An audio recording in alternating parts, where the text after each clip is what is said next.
first webinar for doctors on amputation prevention and diabetes, current concept and recent advances by Dr. Arun Bal, who is the founder president of Diabetic Foot Society of India, consultant diabetic foot surgeon, practice in Raheja Hospital as a Hinduja Hospital, Mumbai. He is visiting faculty in Amrita Institute of Medical Science, Cochin, India. I hope all of you are eager to listen to Dr. Arun Bal, and it will help you to get informed with latest development in this field. So, sir. Hello everybody, good evening. Welcome to this webinar on a very important topic as far as India is concerned, how to prevent amputation in a patient of diabetes. What I want to do is to, in a short span of 45 minutes, take you through all the aspects of diabetic foot problem, which will help you in ultimately preventing the amputation. India is at the epicenter of diabetes quake. All of us know that diabetes itself is a public health problem. This is what the Director General of WHO says, that Asians are young, ambitious and diabetic, and they are dying early. This 2009 is a very important year for mankind. That is a year when there is the first time the deaths due to the non-communicable diseases were more than the deaths due to communicable diseases, and deaths due to diabetes were more than the deaths due to HIV and AIDS. Now India is at a transition. You see the ancient as well as modern mixed together. There is a rapid urbanization, and which is one of the basic causes of diabetes. Diabetes is more of a social disease than a purely medical disease, and the rapid change in the diet habits is one of the major factors.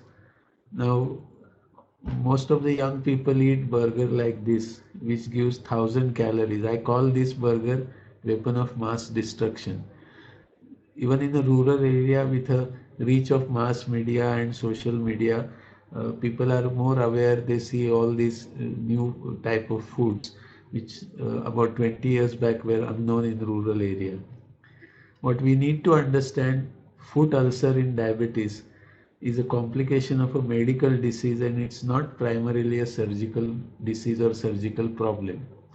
And that needs to be understood very well. So that's why I showed you the earlier slide that it is related to diabetes, and you need to control diabetes. You need to understand how diabetes affects the foot. Then only you can prevent the amputation. Now, why does the foot gets affected in diabetes? These are two factors: pathobiomechanical changes due to the advancing peripheral neuropathy is the main etiological factor, and non-enzymatic glycation, which is a part and parcel of hyperglycemia, changes the characteristic of all tissues in the foot and makes the foot non-viable. 60 to 70% of a diabetic patient will suffer diabetic neuropathy to certain extent. How severe it will be directly related to the level of blood sugar. Now this is what I call the current phase of diabetes in India. In any given hospital, 50% of the admissions of a diabetic patients are for diabetic foot problems. Now this is a well-known statistics, but just to show you the gravity of the problem, every 30 minutes somebody loses the limb because of a mine blast in somewhere in the world, while every 20 seconds somebody loses the limb because of a diabetic foot gangrene or infected diabetic foot ulcer. Now beautiful feet like this, when diabetes strikes, this is what happens. Now we need to understand why this happens to prevent this tragedy. This used to be the treatment in 19th century, early 19th century. We have 67 million diabetic patients, so we have 134 million feet to look after. As of today, we have about 200,000 higher level amputation. The tragedy is 85% of these higher level amputations are completely preventable because they are due to the infected diabetic foot ulcers. Now we need to prevent them by a very aggressive treatment. I am showing you this algorithm just to take you through the whole spectrum, and we have learned this in the medical colleges, that diabetic patients will go through all this algorithm. Everybody will have some extent microvascular problem, macrovascular problem, three types of neuropathy: autonomic, sensory, motor. The point of showing this flow chart is that in spite of all these advances, if you keep the epidermal barrier intact and teach the patient to take his care of his feet, then there won't be ulcer. Once the epidermal barrier breaks and forms ulcer, the disease takes completely different turn and it becomes unmanageable. Now, why do the patients of diabetes get foot problem? These are the four reasons. Out of that, first three are practically non-preventable, but the last one, the injury, is completely preventable. So the focus of prevention should be on preventing the injury, and if it occurs, it should be aggressively treated. Now, why do patients get into foot problem and nobody bothers about it? Because whatever has been taught to us for generations, that every patient of abscess will have a pain and an infection, will get fever, that is all absent in diabetes. You need a high index of suspicion because these lesions are like iceberg. And this is a famous saying by Thomas Campbell that coming events always cast their shadows before. You can see on the top film there is a small abscess which gets treated as an outpatient in most of the places, but see the extent which is usually missed, which causes the loss of limbs. And diabetic foot patients are very vulnerable. The cause of their vulnerability is this combination of deadly factors: neuropathy, immunopathy, and altered biomechanics. And you have a very narrow window of opportunity to prevent the loss of limb. As of today, we don't do that because of this simple unwritten policy: no complaint, no examination. Because diabetic patients do not complain anything related to the foot, we don't look at this patient's feet, and then the patients get into problem. This is one of the studies from St. Luke University which shows that you can reduce the higher level amputation to almost more than 60% if patient is seen by a podiatrist once a year. This is another statistic which shows from America that a single visit by a patient of a diabetes to a podiatrist can save $3.5 billion per year. This is an Indian statistic which shows that a patient of a diabetic foot infection spends 50% of his annual income on treatment, which is a huge loss for a family and society. You can see this is a statistic from America where they have shown that a very little expenditure on the daily or regular examination by a podiatrist can save a lot of problem. But as of today, America is spending about $245 billion on treatment of diabetic foot and diabetic related diseases. American Diabetic Association says that you can spend only 3 minutes to examine the foot and you can prevent the amputation. You have to do basically few examination, few observations, and you can risk categorize the patient and treat them properly. But overall, you can see there is a lot of apathy about diabetic foot. You can see the amount of money spent on research in diabetes and diabetic foot. You can see the number of papers published for diabetes and paper published for diabetic foot. So this gap we have to fill if we want to prevent the higher level amputation. Now, once you see a patient of diabetes, you need to first decide whether this is a neuropathic foot or neuroischemic foot. And this is a common dictum: what you cannot measure, you cannot manage. So you need to measure vasculopathy, you need to measure neuropathy, you need to measure altered biomechanics. You can see on the left hand top panel there is a Semmes-Weinstein filament which tells you whether the foot is at risk, then sensitometer, then handheld Doppler, and the right hand side lower panel is a goniometer to measure the biomechanics. If you see a patient like this of a dry gangrene, the first impulse everywhere is to go ahead and remove that toe, which usually causes a disaster because this is a patient who has a vascular problem and he needs to undergo all sequential investigation to find out whether the blood supply is blocked and whether it can be improved. And if it cannot be improved, then the treatment is different. But most of the time, 90% of the time, you can improve the blood supply and then remove the toe so the foot can be salvaged. Peripheral vascular disease in diabetes is different than non-diabetic patient. The walking does not improve most of the diabetic patient because they have a neuropathy And diabetic patient with severe ischemia also may not get pain. Palpable pulse in a diabetes patient with peripheral vascular disease is not a surety of a good circulation because it is fed by the collaterals which have developed. Post-operatively, all the patient need offloading and toe pressure and a TCPO2 are gold standards. Now, a debridement in a patient of a peripheral vascular disease has to be done on a systematic planning. If the patient has a infected wound and he's in sepsis, but he has a peripheral vascular disease, you can do a limited debridement, make him ready for vascular workup and revascularization, and then do re-debridement to complete the job. Now you see many times patients are in a position where they cannot be revascularized either because the vessels are very bad or they have comorbidities. In such cases, if it's only the toe which is black, you need not go ahead and remove the leg.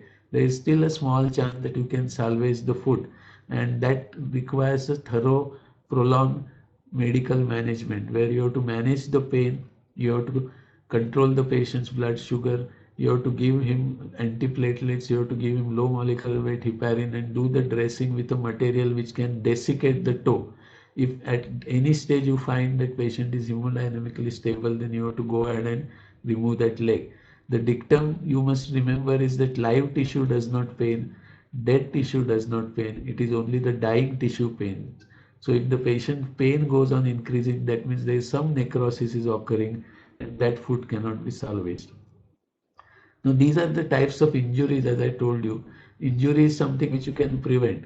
These are the injuries which are occurring across the world in diabetic patients, but two are very particular to India and some of the Southeast Asian countries, and that is a vigorous massage and insect, that is rat bite and insect bite.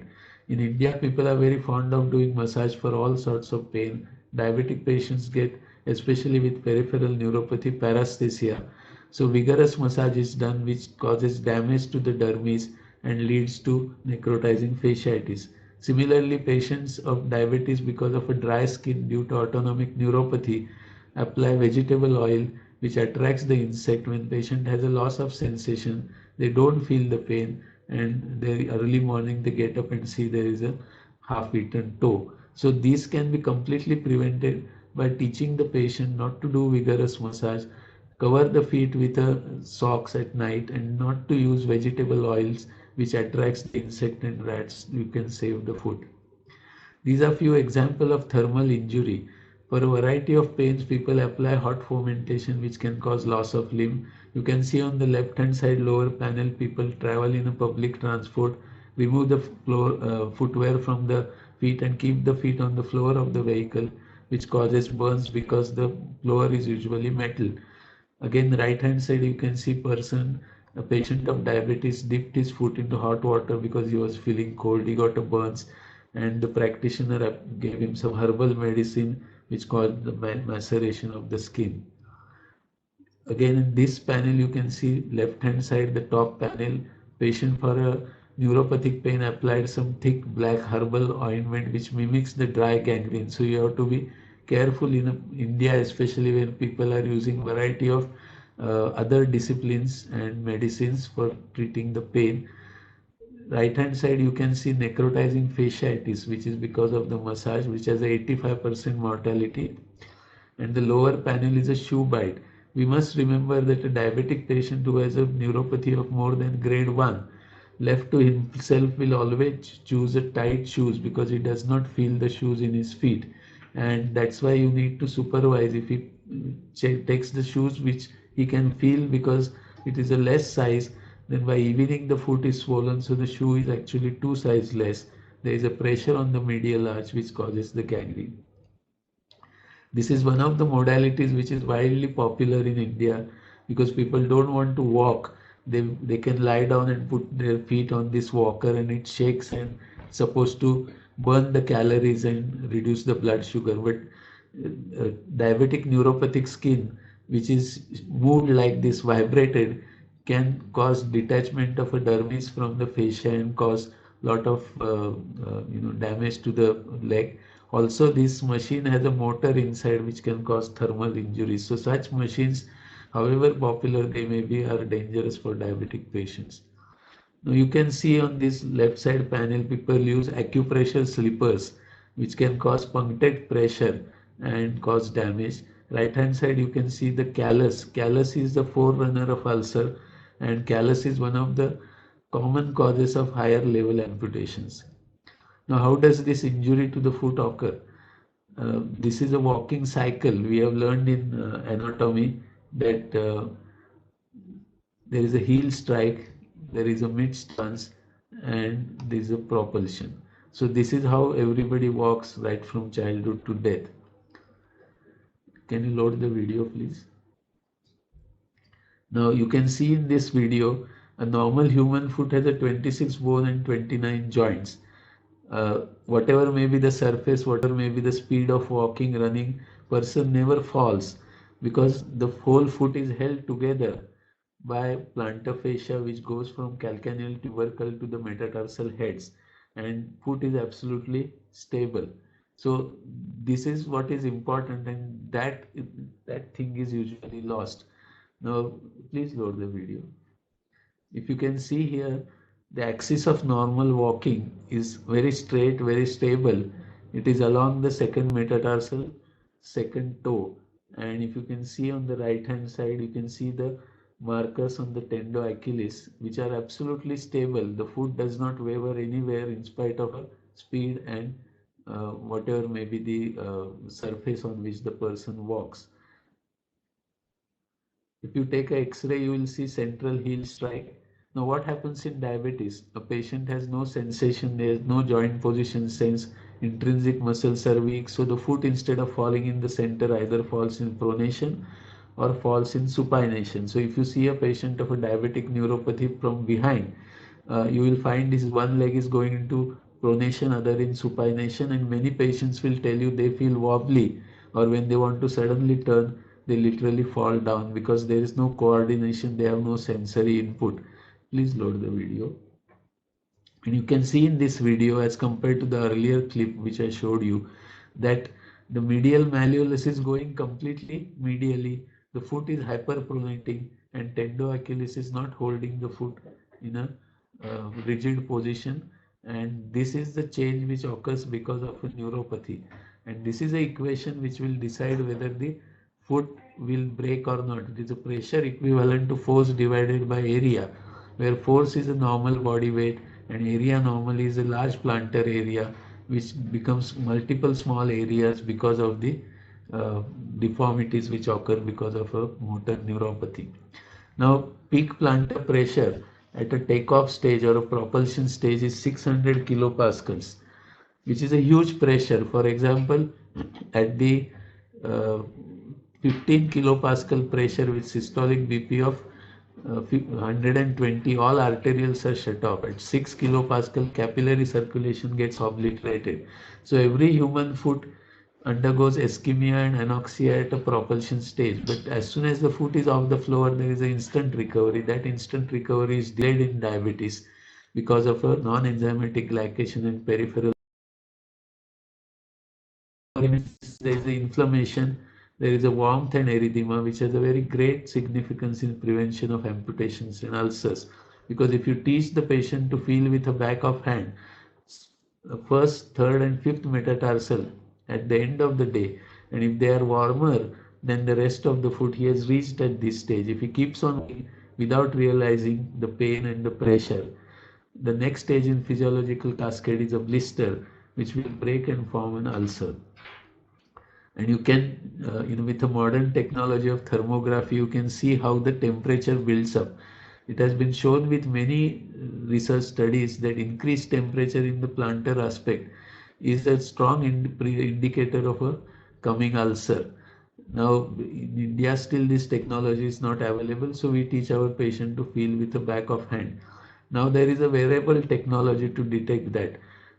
In America, two MIT undergraduate students have developed a mat, which is a bathroom mat on which when the patient stands at the end of the day, the mat senses the temperature and sends a message on the mobile that you have walked more. Similarly, there are smart socks with a wireless sensors which warn the patient that you are walking beyond the capacity of your foot. This is something which I want to tell you because most of the physicians club sensory motor neuropathy together. In fact, there are two different entities which may not go parallelly as far as the disease is concerned. So, sensory neuropathy causes loss of sensation, inability to feel pressure, loss of position sense. It causes change walking pattern and hyperpronation. Motor neuropathy causes muscle imbalance, deformity, change walking pattern, hyperpronation, and increase ground contact time. Ground contact time increase is very important factor in the formation of the ulcer. And this is a parameter in biomechanics known as a impulse loading, which is impulse loading is a pressure multiplied by ground contact time. And you see classical example of this in all our ICUs across India, whatever may be the status of the hospital, where diabetic patients are lying in the bed, their heel is touching the bed, there is a prolonged contact time, but there is a low pressure. Still, the impulse loading crosses 500 kilopascals, and after 72 hours, you will find that the skin becoming red, then blister and turns into gangrene. So this tragedy can be completely avoided by raising the heel of the bed. Non-enzymatic glycation causes something else also. It causes stiffening of a joint capsule of the first MTP, and the first MTP movement reduces what we call limited joint mobility. Under the first MTP, there is a pad of fat. Now, when the first MTP does not move, that pad of fat moves forward, and first MTP is just covered with a neuropathic skin, and there is a too much pressure because the ground contact time increases. This is a way to detect that. You can measure in a standing position the extension of the first metatarsophalangeal joint, which is 15 degrees. If it is reducing successively, then you know this patient is heading for a ulcer and you need to give him a preventive footwear. Many times you don't have to measure that also. You can see in this photograph, normally when we purchase a closed shoes, within few weeks you see horizontal creases. That happens because all MTP joint move together. When one starts moving late, there is an oblique crease. So many times just observing patient's footwear, you know that patient is likely to have limited joint mobility. One of the modality which can prevent or heal a small ulcer is to inject liquid silicone after measuring the thickness of that pad of fat on the first MTP joint. So it restores the padding and heals the ulcer. And that is the reason why majority of the ulcers are on first MTP joint. Now, deformity causes changes in the foot. How does the deformity occur in diabetic patient? Foot is the most energy efficient machine, and normally the normal person will not get cons calluses unless there is some specific cause. If every patient's X-ray is taken like this once a year, and when you draw the lines like this, you can see that two lines on first and second metatarsal, and allow them to transact the cuboid navicular line. That angle C is known as the angle of adductus primus, which is normally 5 degrees. As the patient keeps on walking, this is what happens. This is a normal load triangle of how human foot bears the pressure, and normal weight bearing is along the second metatarsal second toe. And as the patient keeps on walking without proper footwear or incorrect footwear, and his blood sugar is high and neuropathy is progressing, the pressure shifts to the midfoot, and then slowly the foot collapses. Now this tragedy like this, when it happens, what is known as a Charcot foot, can be completely prevented by giving a patient medial arch support in his footwear. Now, Charcot foot is something which is easily missed, and this is a dictum we must remember. What your mind knows, your eyes will only see. Charcot, any unilateral edema of the foot and the leg and warmth in a diabetic patient is a strong predictor of a early Charcot foot. And one of the modalities which can show building pressure is a what is known as a foot scan, or podometer, where you can measure the pressure and decide whether this patient is heading for a Charcot foot. This is one of the tests which have been developed by American Podiatry Institute. It is like a TMT done for the heart. This is for a Charcot foot. When patient walks on a treadmill with all these wires and variety of parameters are measured, and one can predict whether this diabetic patient is heading for a Charcot foot, because the morbidity because of Charcot foot is very high. Now, many times patients have a ulcer on the fifth MTP joint, and suddenly they come with a necrotizing fasciitis of the leg. It's not a new entity. Patient is walking on the ulcer, and underneath the ulcer is a tendon of peroneus longus which carries the infection. Similarly, on the dorsum of the foot, because of a shoe bite, infection can travel in the anterior chamber of the leg and cause necrotizing fasciitis. And most of the time, it is located around the ankle joint. So because the retinaculum of the ankle joint is very loose and the infection settles there. Now, the message I want to give you is that 85% of diabetic foot ulcers are within out. They are because of a repetitive moderate force of routine unprotected walking in the presence of advancing neuropathy which can damage the foot. And diabetic foot ulcers are the mechanical problem. So no amount of antibiotic and dressing will heal the ulcer unless you offload the ulcer bearing area of the foot. This is a new classification. How do you classify the foot ulcer? What is known as a Wi-Fi classification. This is exactly similar to TNM classification of oncology, where this is a wound, infection, ischemia. So you can at a one go, you can find out what is the status of the wound. Now, how do you manage this? This is known as the Edmund Foster protocol of managing diabetic foot ulcers, and it involves all the parameters like offloading, diabetic control, infection control, vascular control, wound control, education. All this has to be managed in one patient. Causes of high plantar pressure, right from deformity, obesity, limited joint mobility, all these things you have to consider and then decide whether what is the modality to be used. And these are variety of modalities, right from bed rest to metatarsal bars, which can be given in a sophisticated footwear, which can offload the ulcer. The basic principle, you can use any modality depending upon availability, but offload the ulcers. The best way to offload the ulcer is a contact cast, which can be given in a neuropathic ulcer and which will offload the ulcer completely. This has to be changed once in a month, and you can give it for about 8 to 12 weeks, and you will find that almost 95% of neuropathic ulcers will heal. Advantage of a contact cast, you can maintain the ambulation, reduce the excessive plantar pressure, control the edema. It reduces the hospitalization, but it cannot be used in active infection or ulcer depth more than the width, excessive leg edema, uncontrolled blood sugar, poor patient compliance. Now, why should you save the foot in diabetes? Why not do a quick amputation so patient's illness gets controlled? The story may end for doctors, but it doesn't end for patient, because every below-knee amputation requires more energy to walk, 5 to 10% extra cardiac reserve. So there is 85% mortality at the end of the 5 years.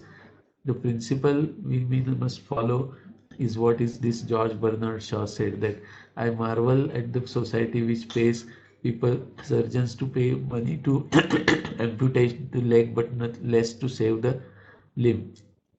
That thing still goes on in developed countries. You can see this is a one model who underwent a her own leg amputation because she had a club foot from the childhood and she wanted to do a modeling, and that's why she underwent a elective amputation. These are the only 4 indications as far as diabetic amputations are concerned. I don't think there is any 5th amputation indication for this. When we have a 67 million patient, we need to have this policy. Deformed foot with good footwear is preferable to amputated leg with a sophisticated prosthesis. Surgical treatment, the simple principle: at the end of the surgery, you must give patient biomechanically viable foot, and the end point is not only the wound healing but keeping the foot intact. These are the guidelines which have been published by Diabetic Foot Society of India few years back, and they are available on the website of Diabetic Foot Society of India. Now, most of these surgeries need to be done under local anesthesia, and it is important to do under local anesthesia because people have all these patients have comorbidities.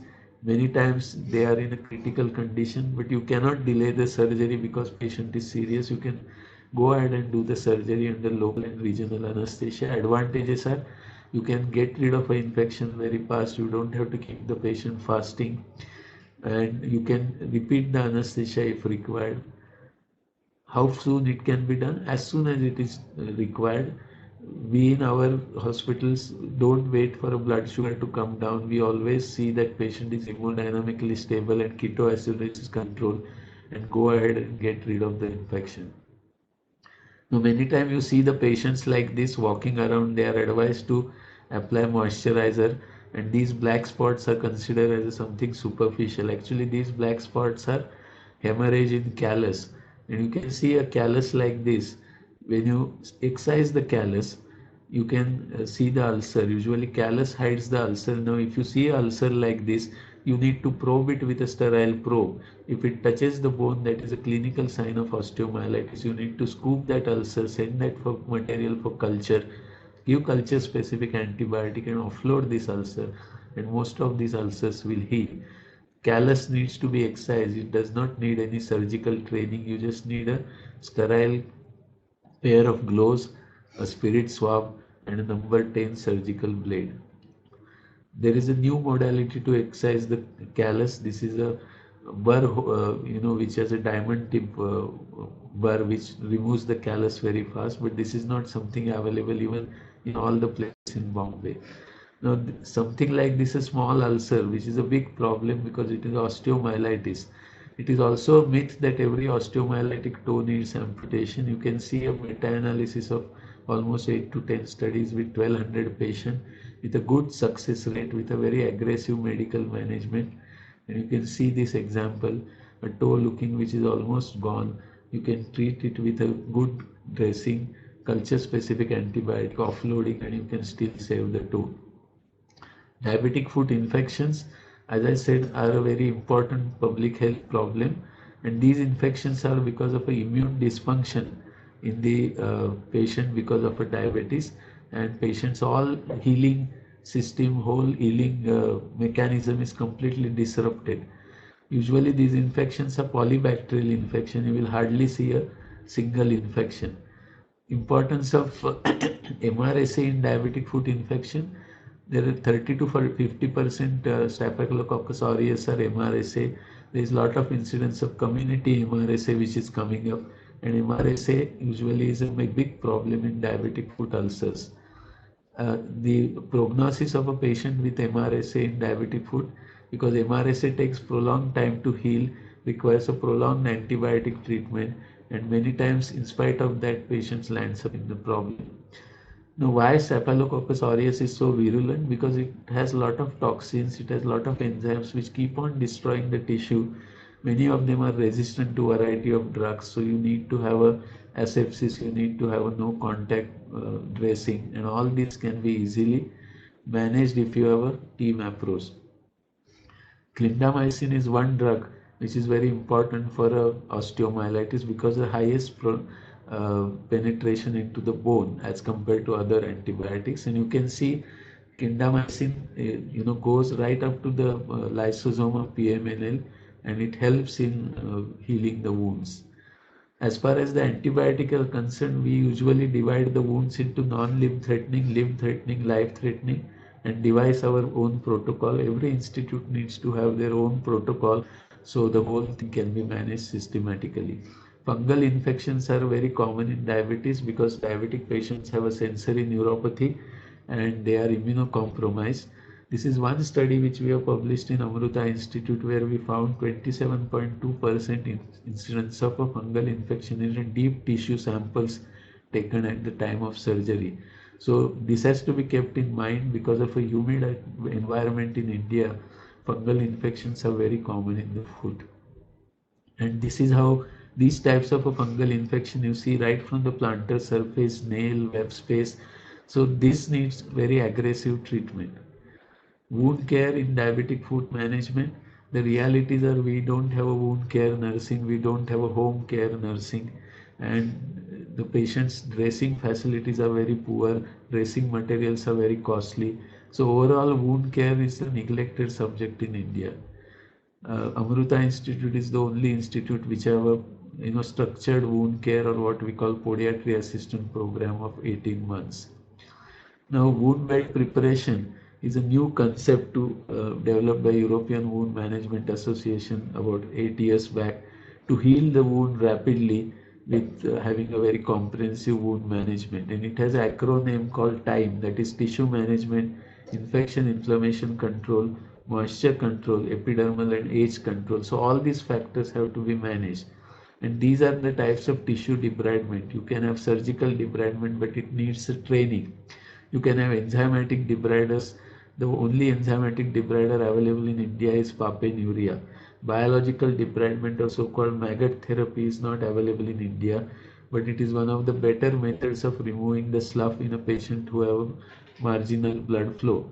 There are 256 varieties of maggots in the nature. Out of that, only one from a green bottle fly, what is known as a Lucica sericata, which does not eat live tissue, only eats the dead tissue.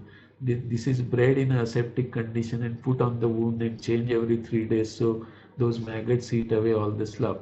Autolytic debridement is one where you cover the wound with a plastic sealant and open it every 2 days, so the discharge which collects, which usually removes the slough. Mechanical debridement is where you do a regular irrigation either with a syringe or a intravenous saline, and then that removes the slough.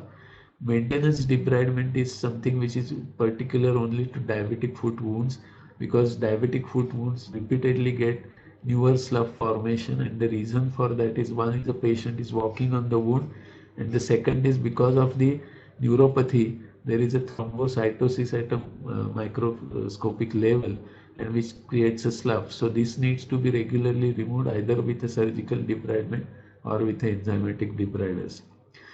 These are the 3 reasons for wound not healing. You can see on the left side, and out of, I think 95 out of 100 times the patient is walking on the wound, patient's vascular assessment is incorrect, or initial debridement is not properly done. These are a few secondary reasons, and one of the commonest secondary reason is incorrect method of dressing. These are the dressing materials which are not good for diabetic patients. They are not used anywhere in the world, probably except Southeast Asia. And commonly used, what you see in India is hydrogen peroxide, Savlon, Dettol. They are never used anywhere in the world. One of the modalities which can tell you whether the wound will heal or not properly is a transcutaneous oxygen concentration around the wound. This is a study from Amruta Institute, where it's a study of more than 800 patients, where we have shown that a low TCPO2 prevents the wound from healing. These are newer modalities like vacuum assisted closure, hyperbaric oxygen, stem cell therapy. Silver dressings are known to be effective against MRSA and Pseudomonas, and growth factors which are already there in India. So these are all therapies which are not routinely used. They have to be used only after 3 weeks of wound healing if the wound does not heal. These are few case studies. You can see a small ulcer, you have to do a thorough debridement to salvage the foot. Again, second metatarsal head osteomyelitis, you have to remove the whole ray to keep the foot biomechanically viable. Again, third and fourth toe is gone. Now, if you remove only those toes, the second and fifth will deform, and this foot will become biomechanically non-viable. So you have to remove all lesser toes to keep the biomechanics intact. Here you can see a patient was being treated by a doctor for the first metatarsal osteomyelitis, and instead of doing a transmetatarsal amputation, he went ahead and kept on debriding, and ultimately patient lost the limb. This is the treatment for a surgical treatment for Charcot foot, where calcaneotibial fusion can be done for a Charcot foot which don't heal with a conservative treatment. You can have a Ehlers-Danlos treatment for that. These are some corrective surgeries which you can do. You can have a flaps to close the heel ulcer. You can have a vascular flaps to close the ulcers. You can have IP plasties to correct the toe deformities. Again, this is one of the examples where a patient had a high blood sugar but a vascular problem, and he was in a sepsis. So we first did this debridement and then did a anterior tibial plasty. Unfortunately, patient refused to stay in the hospital, went home. This was his picture after 12 days. He came back after 20 days with a badly infected foot. We had to do a 4-foot amputation. And once the wound healed, we gave him 4-foot prosthesis. So that is a complete spectrum of a treatment where in spite of a badly infected wound, you can still salvage a walking foot and patient can be walking. Another case where you can see a small ulcer which looks very innocuous, but when you take a X-ray you can see the osteomyelitis of the first metatarsal. As I said earlier, every osteomyelitis does not need amputation. Here under ankle block we explored the wound, did a thorough debridement, took a bone culture for a, antibiotic specimens, and then closed this wound partially, gave patient at least 8 to 12 weeks antibiotic, and the whole wound healed. So very aggressive conservative treatment can still salvage the foot in the case of osteomyelitis. There are some emerging technologies. Many times patients have a culture specific antibiotics which are costly, which are nephrotoxic, something like colistin which you cannot use. So these are biodegradable antibiotic granules which can be put on the wound and they release the drug over a period of 3 weeks and wound granulates. Similarly, as I told you, we have a platelet derived growth factor, we have a epidermal growth factor, but still there are vascular growth factor, fibroblast growth factor which are not available. This is another technology where you can take 80 cc of patient's own blood and extract these growth factors. You can get solution of 8 cc which can be injected around the wound, and you can see this example how the wound heals rapidly. Is something like a molecular surgery. Now many times this is a common experience of all the surgeons that you debride the wound and again the slough forms. That because the initial debridement is not correct. Now if you do a immunohistochemistry of a debrided edge, like frozen section is done for oncospecimen, and if you see these markers, what is known as a C-myosin and beta-catenin, then your debridement is inadequate. So you can re-debride the wound and wound will heal rapidly. This is a schematic representation. Then many times it has been seen that wounds don't heal in spite of everything, and this is one of the animal study which has shown that diabetic rats are deficient in this factor called SDF1 alpha. Now when this factor is injected, the progenitor cells home on the wound and heal the wound. So this is one of the things which may come in future for a wound where you have to inject this factor. Now this is another development. See, lot of patients are subjected to angioplasties for plaques which are developing arteries. Now as of today we don't have a technology to find out what is the thickness of that plaque and what is the nature of this plaque. So this is one of the probes which measures 3-dimensionally the size of the plaque and the shape of the plaque, so you can get a good correct idea. Now these are the feet which we call walkable feet. They don't need amputation. And this is a dictum all diabetologists, especially physicians, should understand, because most of the physicians tell the patient walk briskly for 45 minutes to control the blood sugar without checking the patient's neuropathy level. So faster the gait, higher the pressure, longer the stride, higher the pressure. And if you allow the patient of a more than grade 1 neuropathy to walk briskly, he will ultimately get an ulcer. Many of your patients must be telling you at the end of the day or after exercise they get a burning pain or a redness in the forefoot. And you must tell the patient not to measure the distance in kilometer but in the minutes. And if they have a neuropathy, they can walk for 15 minutes, sit for 5 minutes and walk for 15 minutes. There is no rule that they have to walk non-stop 45 minutes. This is one of the technologies where there is a embedded wireless sensors which warn the patient that the patient is walking beyond the capacity of his foot. And these are the conditions on the left side for which right side these exercises should not be done by diabetic patients. Footwear in the diabetes. This is a basic principle. Footwear should do what foot cannot do. And as I told you, foot does not fall in the center, it hyperpronates. All can be corrected by footwear. This is a basic principle, prescription triangle of the footwear for diabetic patient. At the beginning, you can give something like sport shoes because it has an inbuilt arch, but as the neuropathy increases, you need to keep on changing the footwear repeatedly. A foot like this does not need amputation. You can still give a molded insole and what is known as ankle foot orthosis. Hawaii slippers, very popular, very cheap, normally used by everybody, but most dangerous for diabetic patient. You can see in the upper panel, patient is sitting. Lower panel, you can see the moment he stands and starts walking, because of an intrinsic muscle, he is holding it so tightly. So he's likely to get either early deformities or a blisters in the web space which can cause loss of toes. You need to have a preventive diabetic foot clinics managed by paramedics to assess the neuropathy, vasculopathy, teach the patient foot care, and prescribe the footwear. And this is a teamwork, but the important member of the team is patient and his relatives. Unless they are interested, no foot can be saved. And these are the 10 commandments we teach the patients as far as the foot care is concerned. This is a care if the patient takes regularly every day, then he is not likely to get ulcers. What I have shown you is nothing great. It is a 300-year-old surgical principle called adequate drainage of infection, but it is also not an incision drainage of abscess. It is a foot exploration. It takes as much time as an exploratory laparotomy, even if it is done under a regional anesthesia. And if you want to do a foot salvage work in diabetes and prevent the amputation, you must have a thorough and adequate knowledge of diabetic peripheral neuropathy. Without that, you cannot salvage the foot. And I have told you this is a current phase of diabetes in India, and these patients I call the patients of foot attack.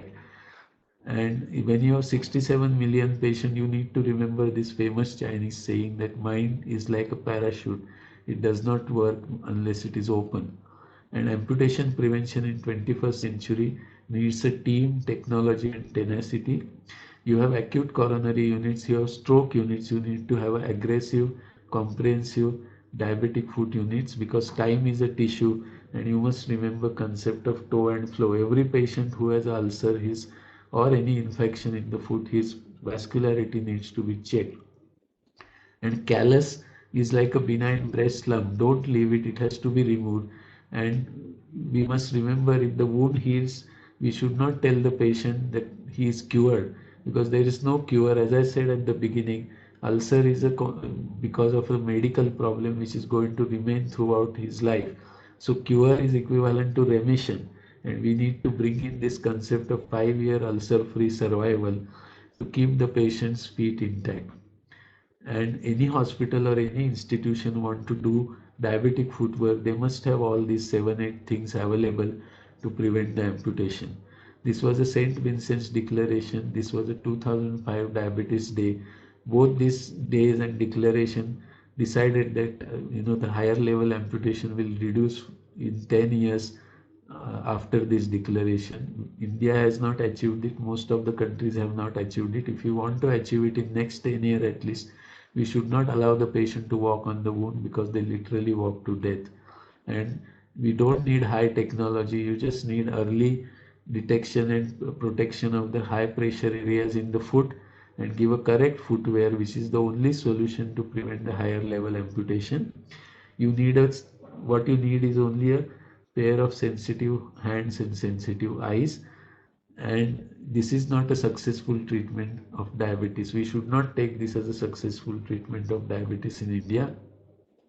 All religions have foot as an importance. You can see this Chinese photo where feet have a representation from all organs in the body. Similarly, we have in our religion foot care and footwear. The tragedy, it is there in politics, but tragedy is that it is not there in diabetes. Unless the foot care and footwear comes into the diabetes, we cannot reduce the higher level amputation. And I would like to end by showing you this famous saying, which means one who walks his fortune marches ahead. I think we want all 67 million patients' fortunes to march ahead, so we need to save their feet. Thank you. So we will take the questions. Can you tell me the questions? Any specific symptoms to neuropathic and neuroischemic ulcer? See, the neuropathic pain, there's a very classical symptom. Neuropathic pain comes usually at the middle of the night when patient is sleeping. Patient gets the cramps in the foot, and when he gets up and starts walking, these cramps go. As against that, a ischemic patient will be afraid of sleeping. He will keep his feet hanging, and because the gravity will increase the flow, and even if you force him, he will not walk because that is a rest pain. So this is a different pain. Also, neuropathic paresthesia are usually, they can come with high blood sugar. They can come, they have a very strong psychosomatic factor. So when the patient is busy, there is no pain or no discomfort. When patient is alone or surrounding is quiet, especially at night, patient will get pain. So just talking to the patient when the pain comes, what type of a pain comes, you can immediately classify. You don't need any test. Sir, can it be possible to issue do's and don'ts in DFU as in general awareness? Any? Yeah, that's what I showed you. What I said, 10 commandments of diabetic foot care. I think if these 10 points are taught to the patient, that itself will reduce the higher level amputation. Next question is, as povidone iodine is not useful for dressing, can we go with silver nitrate for dressing in diabetic foot ulcers? See, povidone iodine is not good because povidone iodine is a cytotoxic drug. That's why we use it to clean the skin before surgery. And the concept of wound healing, the modern concept is that you need to keep a wound environment moist. And if you apply any solution, not only povidone iodine, but any solution, even if you take a gauze piece and soak it into the normal saline and put on the wound, it will dry out within 45 minutes. After that, the wound environment is dry and the wound will stop healing. So apart from the damage because of a chemical content of the solution, it is a dry environment which compounds the whole thing. So you need to have a moist environment. You can use any material available, accessible, affordable, which can keep the wound environment moist. Silver dressings are usually used because they are good against many of the organisms. So the next is clindamycin better than other antibiotics in DFI? Clindamycin, especially if you have a staphylococcus infection, is good because clindamycin in an osteomyelitis has a good penetration into the bone. In MRSA, you need a prolonged duration of antibiotic, usually 8 to 10 weeks. Any other anti-staphylococcal infections like linezolidine and other drugs which have linezolidine is basically bacteriostatic drug, and now with MDR tuberculosis, it is one of the drug used for MDR tuberculosis, so it should not be widely used for every wound. And other drugs like vancomycin and amikacin and all these are cannot be used because patient many times have comorbidities. So clindamycin is something which can give given orally, it can be given parenterally.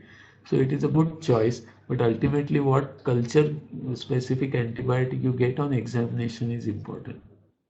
I think all the questions that were asked have been answered. So I'll just ask Tushar sir to give a vote of thanks for today's session. Thank you. Thank you, sir. Thank you so much for your valuable time and your insight for the diabetic foot infection, advanced and recent technology. So all thanks to all attendees and good night. Thank you.